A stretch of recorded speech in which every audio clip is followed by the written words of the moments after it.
Yada siana say mo akwa Adom TV bedroom health tips eso aha ene edi nkomo hwe apomudin simenum adwoda de kosi fiada eno aye born tofa eye AMBLYOPIA ana lazy eye doga chain ni so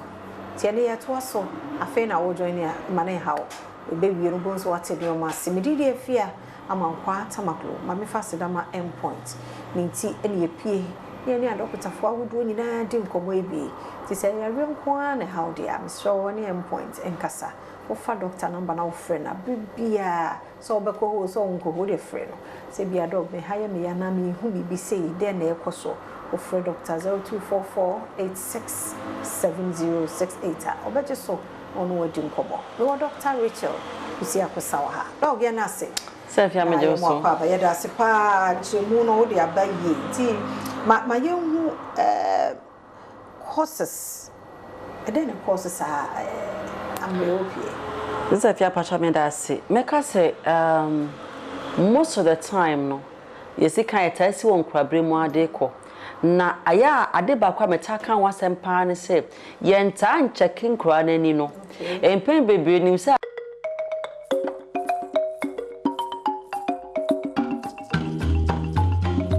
Yada say yemu akwa be na Adom TV bedroom health tips eso mididi afia amankwa tamaklo so yetimi dia doctor for ba na edi nkoma endpoint ntia Homeopathic clinic so yonko honko pa pomuden panfri ho ya bia infections na how hypertension no me ade Dr. Dubuatin wo mre ni adaje de mamo pa me so ya frɛ no so de wonyare mpo na bibi na wonti ase apomuden mu a the number no 0244867068 0244867068 Dr. Rachel kusi akosa busoti adwoma na otwe mu nyina oma no ho kwan ye lazy eye eni na ya akwadwo na nipa fam kra so ya akwadwo ho nse de etie na eni ya akwadwo se nya adwuma bia e ho nkomo de yedie dog ya na se we nyina achi eni ya akwadwo ni eja ne saa na ho sunsanso ne se Sefia me da say meka say AMBLYOPIA ye lazy eye no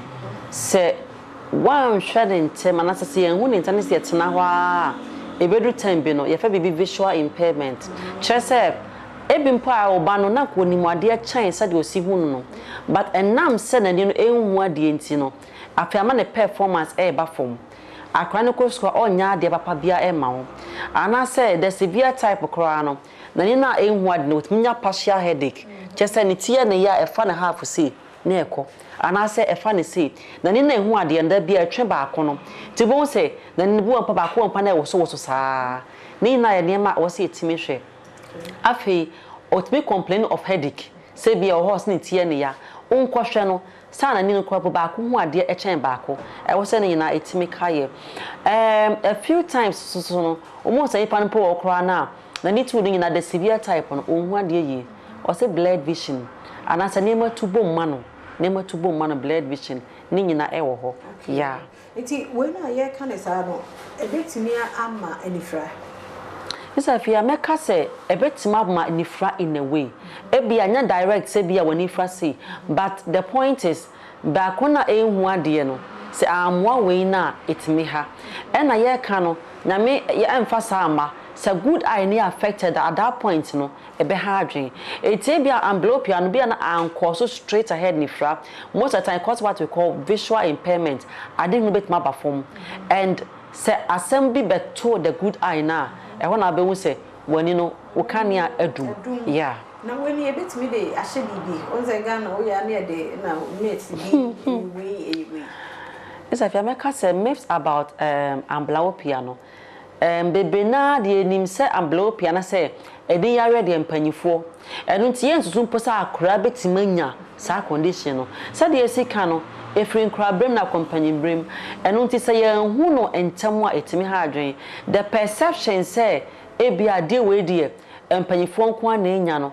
number 1 and afi ebi so what this perception say correction nimpo na se fa correction e ma kra no omompe